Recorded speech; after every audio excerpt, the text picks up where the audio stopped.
नमस्कार, नक्षत्र दुनिया चैनल में आप सभी का हार्दिक स्वागत है। मित्रों, आज की वीडियो में हम चंद्रमा जब अन्य ग्रहों के साथ युति करता है तो किस प्रकार के योग निर्मित करता है, इन पर चर्चा करेंगे। इनके फलों को जानेंगे, जैसे कि महालक्ष्मी योग, निपुण योग, कलानिधि योग, अमावस्या योग, गज केसरी योग, विष योग और इसके अलावा ग्रहण योग पर चर्चा आज के वीडियो में हम विधिवत तरीके से करेंगे। यदि आप चैनल पर नए हैं तो चैनल को सब्सक्राइब अवश्य करें। वीडियो ज्ञानवर्धक लगे तो लाइक जरूर करें। आइए शुरू करते हैं। मित्रों, आइए सबसे पहले हम विचार करते हैं चंद्र मंगल युति के विषय में। देखिए, चंद्र मंगल युति को ज्योतिष शास्त्र में महालक्ष्मी योग के नाम से जाना जाता है। चंद्रमा माता से संबंधित सुखों के कारक हैं, घर के सुखों के कारक हैं, मानसिक विचारों के कारक हैं। मंगल की बात करें तो रक्त के कारक हैं, साहस के कारक हैं, छोटे भाइयों के कारक ग्रह हैं। जब ये दोनों एक साथ बैठते हैं तो लक्ष्मी योग का निर्माण होता है, यानी जातक के जीवन काल में धन की कमी नहीं रहती।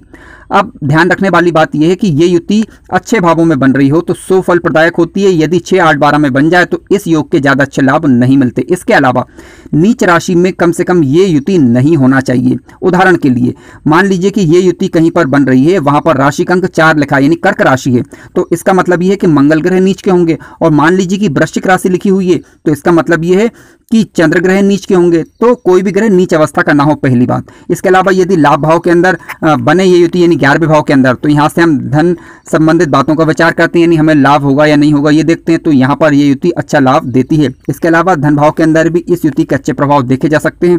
पंचम भाव की बात करें और नवम भाव की बात करें तो ये लक्ष्मी भाव माने जाते हैं, ठीक है। और त्रिकोण में, यानी त्रिकोण पहला भाव भी हो सकता है आपका। इसके अलावा पांचवा और नवा भाव, यहाँ पर ये युति बनती है तो अच्छा रिजल्ट लेकर आती है। ध्यान रखें कि इस युति के अच्छे प्रभाव मेष लग्न, वृश्चिक लग्न, कर्क लग्न, सिंह लग्न, धनु लग्न और मीन लग्न, इन लग्नों में इस युति के अच्छे रिजल्ट दिखाई देते हैं। यदि शुभ भावों के अंदर बन जाए, केंद्र त्रिकोण में या फिर दूसरे या 11वें भाव में युति बने तो अच्छा रिजल्ट ये देगी। ध्यान रखें, केवल नीच राशि में ये युति ना हो। नीच राशि में ये युति बन रही हो तो ऐसी अवस्था में इस युति से आप अच्छे रिजल्ट की उम्मीद नहीं कर सकते। मान लीजिए कि कारक लग्नों के अंदर ये युति बन रही है तो अंश बल भी चेक करें। ग्रहों के पास अंशात्मक रूप से बल होना चाहिए, क्योंकि ग्रहों के पास अंशात्मक रूप से बल यदि नहीं होगा तो ऐसी परिस्थिति में सीधी सी बात है कि जातक को चंद्र या मंगल की दशा या अंतर्दशा में अच्छा लाभ नहीं मिल पाएगा। इसके अलावा आपको एक बात का और ध्यान रखना है कि चंद्रमा अथवा मंगल 6, 8, 12 के स्वामी होकर केंद्र अथवा त्रिकोण में ना बैठे हों। ऐसी स्थिति में भी आप ज्यादा अच्छे फलों की उम्मीद नहीं कर सकते। मित्रों, इस युति के कारण जातक के विचार स्थिर रहते हैं। सबसे बड़ी बात तो ये है, ठीक है। युद्ध कला में जातक निपुण होता है, भावनाओं पर नियंत्रण रहता है और चंद्रमा के साथ होने के कारण मंगल की जो उग्रता रहती है इसमें कमी देखने को मिलती है। सबसे अच्छी बात ये देखने को मिलती है इसमें कि मंगल की उग्रता को नियंत्रित करने का प्रयास करते हैं चंद्रमा यहाँ पर। हालांकि चंद्रमा यहाँ पर शुभ चंद्रमा होना चाहिए, यानी पूर्णिमा के आसपास के चंद्रमा हो, ठीक है, तब ज्यादा अच्छा रिजल्ट देखने को मिलता है। आइए विचार करते हैं चंद्रमा और बुध की युति के विषय में। देखिए, चंद्रमा और बुध की युति को ज्योतिष शास्त्र में निपुण योग के नाम से जाना जाता है। बुध क्या है? बुद्धि के कारक हैं, विवेक के कारक हैं, तर्क शक्ति के कारक हैं। चंद्रमा मन के विचारों के कारक हैं। चंद्रमा और बुध जब एक साथ बैठ जाते हैं, ध्यान रखें इन पर किसी अशुभ ग्रह का प्रभाव ना हो, यानी राहु का अथवा शनि का प्रभाव नहीं होना चाहिए। तो ऐसी स्थिति में जातक दयावान होगा, तोलकर बोलने वाला होगा, तर्क शक्ति के साथ बात करने वाला जातक होता है। हालांकि ये युति यदि लग्न में या कुंडली के सप्तम भाव में बन जाए तो स्त्री में मोह रखने वाला जातक हो सकता है। बाचाल किस्म का हो सकता है यदि कुंडली के दूसरे भाव के अंदर ये बन जाए। हालांकि जातक बुद्धिमान होगा, इसमें कहीं कोई संदेह नहीं है।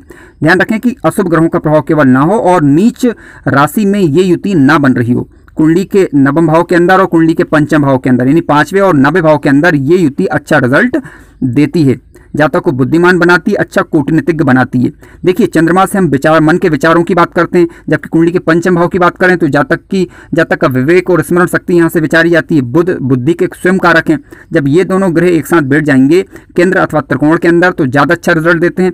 6वें, 8वें अथवा 12वें भाव में इस युति के ज्यादा अच्छे रिजल्ट दिखाई नहीं देते, लेकिन फिर भी मान लीजिए यदि बन रही है युति तो आप ये देख लीजिए कि दोनों ग्रह मित्र क्षेत्रीय हो कम से कम, ठीक है, यानी नीच अवस्था का कोई भी ग्रह नहीं होना चाहिए।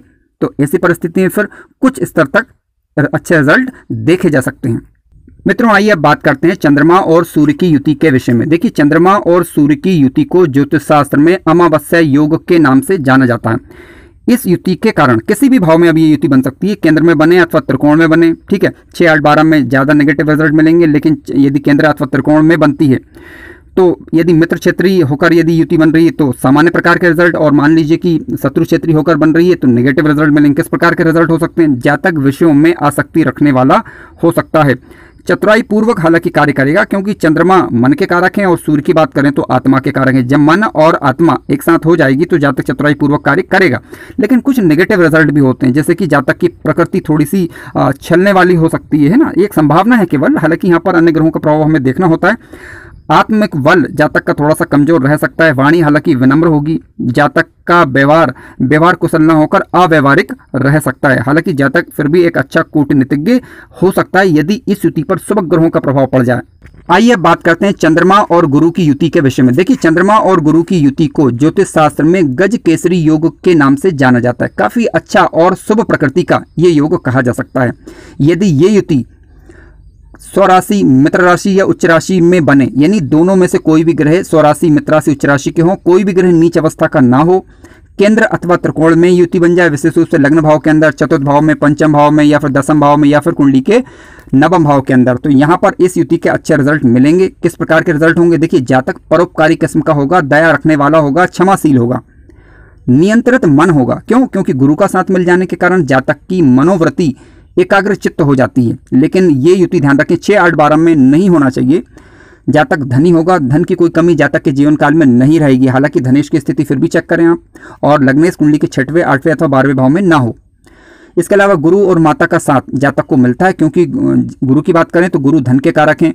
इसके अलावा मांगलिक कार्यों के कारक हैं। ठीक है, केंद्र त्रिकोण में ये युति अच्छा फल देगी, जातक को जीवन में मान सम्मान दिलवाएगी, राज सुख प्राप्त करता है जातक जीवन काल के दौरान। यानी कुल मिलाकर चंद्रमा के साथ गुरु होने के कारण जातक की मनोदशा नियंत्रित और स्थिर बनी रहती है, इसकी संभावनाएं बनती हैं। इस युति के अच्छे प्रभाव मेष लग्न में, वृश्चिक लग्न में, धनु लग्न, मीन लग्न, कर्क लग्न, ठीक है, और सिंह लग्न, इन लग्नों में इस युति के अच्छे रिजल्ट देखे जा सकते हैं। ध्यान रखें, ग्रह कोई भी अस्त ना हो, और इसके अलावा इस युति पर नेगेटिव ग्रह जैसे कि शनि, राहु अथवा केतु का प्रभाव ना हो, क्योंकि इन ग्रहों का प्रभाव इस युति पर पड़ने के कारण शुभता में कमी आ जाती है। इस युति के अच्छे प्रभाव इन ग्रहों की दशा या अंतरदशा के दौरान मिल सकता है। यानी चंद्र की दशा चल रही हो, उसमें गुरु का अंतर चल रहा हो, गुरु की दशा चल रही हो, उसमें चंद्र का अंतर चल रहा हो, तो आप इसके अच्छे रिजल्ट ले सकते हैं। कुंडली में चेक करें, यदि अंशात्मक रूप से ग्रह कमजोर है तो उस ग्रह के उपाय करने से इसके शुभ फलों में फिर बढ़ोतरी हो जाती है। मित्रों, आइए विचार करते हैं चंद्रमा और शुक्र की युति के विषय में। देखिए, चंद्रमा और शुक्र की युति को ज्योतिष शास्त्र में कला निधि योग के नाम से जाना जाता है। चंद्रमा माता के कारक हैं, मन के कारक हैं, मन के विचारों के कारक हैं। शुक्र की बात करें तो भोग, ऐश्वर्य और जीवन में जितने भी भौतिक सुख हैं उनके कारक ग्रह शुक्र हैं।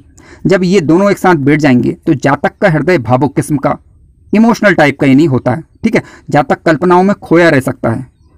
कला कोई ना कोई जातक के पास होगी, लेकिन कई बार देखिए इस युति पर यदि राहु, केतु अथवा शनि की दृष्टि पड़ जाए अथवा युत हो जाए तो जातक सुख की लालसा करने वाला तो होगा लेकिन करेगा कुछ नहीं। ठीक है, तो ध्यान रखें, यदि बुरे ग्रहों का प्रभाव है तो आपको कर्म अवश्य करना है, क्योंकि बिना कर्म करे सुख की प्राप्ति नहीं हो सकती।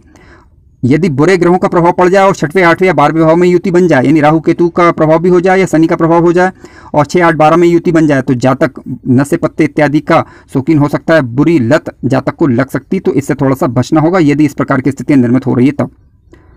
जातक सौंदर्य प्रेमी होगा, यानी कुल मिलाकर जातक प्रकृति प्रेमी होगा जातक कुल मिलाकर। ठीक है, यदि इस युति के अच्छे प्रभाव आप लेना चाहते हैं तो इन ग्रहों की दशा अंतरदशा के दौरान आप उनके उपाय कर सकते हैं। ये युति केंद्र में, त्रिकोण में अच्छा फल सामान्यता देती है। ध्यान रखें, किसी भी ग्रह का, कोई भी ग्रह नीच अवस्था का कम से कम नहीं होना चाहिए और ग्रहों के पास अंशात्मक रूप से बल होना चाहिए इनका लाभ लेने के लिए। मित्रों, आइए विचार करते हैं चंद्रमा और शनि की युति के विषय में। देखिए, ज्योतिष शास्त्र में चंद्रमा और शनि की युति को विष योग के नाम से जाना जाता है। अब चंद्रमा और शनि जब भी एक साथ बैठते हैं, किसी भी भाव के अंदर बैठ जाएंगे तो नकारात्मकता का गुण जातक के अंदर ला देते हैं। विशेष रूप से ये युति यदि कुंडली के लग्न भाव में, कुंडली के चतुर्थ भाव में, कुंडली के पंचम भाव में अथवा कुंडली के दसम भाव में या नवम भाव में बन जाए तो यहाँ पर ये शुभ परिणामों में कमी लाती है। जातक के अंदर नेगेटिविटी हो सकती है। क्यों? देखिए, लग्न भाव की बात करें तो ये मस्तिष्क है आपका, सोच विचार आप यहाँ से करते हैं, तो यहाँ पर ये नकारात्मकता ला सकता है। चतुर्थ भाव की बात करें तो चतुर्थ भाव काल पुरुष की कुंडली में 4 नंबर का राशि अंक आएगा यहाँ पर, यानी चंद्रमा की राशि होगी, यानी कर्क राशि होगी, मेष लग्न की हम बात करें तो। ठीक है, अब यहाँ पर यदि शनि ग्रह बैठ जाएंगे तो सीधी सी बात है घर के सुखों में कमी लाने का प्रयास करेंगे। पंचम भाव में यहाँ से हम बुद्धि का, विवेक का विचार करते हैं। चंद्र शनि की युति होगी यहाँ पर तो नेगेटिविटी जातक के अंदर लाएगी। दसम भाव के अंदर ये युति बन जाती है तो यहाँ पर भी परेशानियों का कारण ही बन सकती है। नवम भाव के अंदर ये युति बन जाए तो यहाँ पर भी दिक्कतें थोड़ी सी पैदा करती है। यानी कुल मिलाकर इस युति को ठीक नहीं कहा गया है। आलस्य, गरीबी, ठीक है, लापरवाही का गुण जातक के अंदर आ सकता है। हालांकि जातक न्यायपूर्ण ढंग से कार्य करने वाला होगा। शनि की 7.5 जातक के लिए थोड़ा सा कष्टप्रद यहाँ पर हो सकती है। देख लीजिए, यदि दिक्कत आ रही है तो आप भगवान शिव का दुग्ध मिश्रित जल से उनका अभिषेक करें, ओम नमः शिवाय का जप करें, प्रतिदिन ओम का गुंजन करें। तो ऐसी परिस्थिति में राहु, केतु, शनि जनित और बुरे प्रभाव में कमी आती है। चंद्रमा यदि किसी कारणवश अशुभ प्रभाव दे रहे हैं तो उनके बुरे प्रभाव में कमी आती है, मन शांत होने लगता है और फिर ये युति ज़्यादा बुरा प्रभाव नहीं दिखा पाती। मित्रों, आइए अब बात करते हैं चंद्रमा और राहु की युति के विषय में। देखिए, चंद्रमा और राहु की युति को ज्योतिष शास्त्र में ग्रहण योग के नाम से जाना गया है। होता क्या है इस युति के कारण? देखिए, मानसिक विचार अस्थिर बने रहना, विचारों में उतार चढ़ाव बने रहना, भटकाव बने रहना, मना स्थिति कमजोर बनना, विचार शक्ति कमजोर होना, अज्ञात या अनजाना डर बना रहना, बेचैनी होना, भ्रमपूर्ण तरीके से कार्य करना, जातक भ्रमपूर्ण तरीके से कार्य करे, इस प्रकार की स्थितियां निर्मित होती हैं। अब ये उदाहरण स्वरूप मैंने पहले, चौथे और पांचवें भाव में लिख दिया। क्यों? क्योंकि देखिए, पहले भाव की बात करें तो मस्तिष्क है आपका, विचार शक्ति है आपकी यहाँ से, ठीक है। पंचम भाव की बात करें तो यहाँ से विवेक है, बुद्धि है, स्मरण शक्ति है। इसलिए मैंने इन भावों के अंदर चंद्रमा और राहु को लिख दिया है। हालांकि ये युति किसी भी भाव के अंदर बने ठीक नहीं कही जा सकती। मित्रों, आइए बात करते हैं चंद्रमा और केतु की युति के विषय में। देखिए, चंद्रमा और केतु की युति को ग्रहण योग के नाम से जाना जाता है। इस युति के कारण जातक की जो प्रकृति रहती है वह रहस्यात्मक प्रकृति हो सकती है। जातक की बिना सोचे समझे कार्य करने से अतः बचना चाहिए, ठीक है। इसके अलावा मना स्थिति कमजोर बनी रहना, जिस भी भाव में ये युति बने उस भाव से संबंधित अनिश्चितता की स्थिति उत्पन्न करती है। मान लीजिए लग्न भाव के अंदर ये युति बन जाती है तो जातक के अंदर एक भटकाव बना रहता है, यानी वह किसी भी कार्य से संतुष्ट न हो, इस प्रकार की स्थितियां निर्मित होती हैं। धन भाव के अंदर बन जाए तो कितना ही धन जातक के जीवन काल में आ जाए, जातक धन से संतुष्ट नहीं होता। घरेलू वातावरण के लिए कुंडली का चतुर्थ भाव देखा जाता है। अब कुंडली के चतुर्थ भाव में यदि ये युति बन जाए तो घरेलू वातावरण में अस्थिरता लाने का प्रयास ये कर सकती है, ठीक है। पंचम भाव के अंदर बन जाए तो जातक बिना सोचे समझे कार्य करने वाला हो सकता है, यानी अविवेक पूर्वक कार्य करने वाला हो सकता है। इस प्रकार की परिस्थितियां निर्मित होती है, यानी इस युति को भी ठीक नहीं कहा गया है। अब ध्यान रखें, यहाँ इस युति पर यदि मान लीजिए चंद्रमा राहु की युति बने, चंद्रमा केतु की युति बने, इन युतियों पर किसी शुभ ग्रह का प्रभाव पड़ जाए, जैसे गुरु का प्रभाव पड़ जाए, या फिर जिस भाव में युति बन रही है उस भाव में राशि का जो अंक लिखा हुआ है उसके स्वामी की दृष्टि पड़ जाए, या फिर वह स्वामी वहीं पर बैठ जाए जहां पर चंद्रमा और केतु की युति बन रही है, तो ऐसी परिस्थिति में फिर इन युतियों के बुरे प्रभाव में कमी देखी जा सकती है।